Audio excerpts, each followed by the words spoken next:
বন্ধুরা, আজকে আমি কাঁচা পেঁপে দিয়ে লাড্ডু বানিয়ে দেখাবো। প্রথমে একটা কাঁচা পেঁপে নিয়েছি। এই পেঁপেটার অর্ধেকটা দিয়ে আজকের লাড্ডু বানাবো।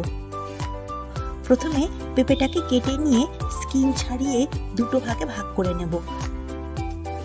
এবারে গ্রেটারের সাহায্যে গ্রেট করে নেব।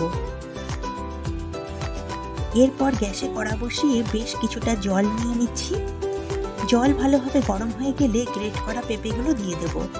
এবারে পেঁপেগুলো 80% সেদ্ধ করে নেব। তবে পেঁপে যেন সেদ্ধ করতে গিয়ে গলে না যায়, তাহলে লাড্ডুর শেপ দেওয়া যাবে না। পেঁপে সেদ্ধ হয়ে গেছে, এবারে স্টেনারের সাহায্যে ছেঁকে নেব।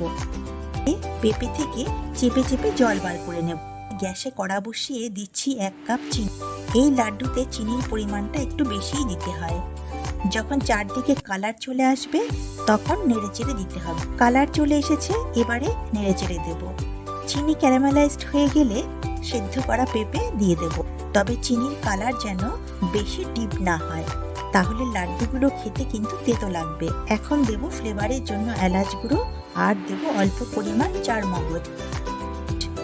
আবারও নাড়াচাড়া করে নেব। যখন মিশ্রণটা ড্রাই হয়ে আসবে তখন নামিয়ে নেব। তারপর হালকা গরম থাকতে থাকতে লাড্ডুগুলো বানিয়ে নেব।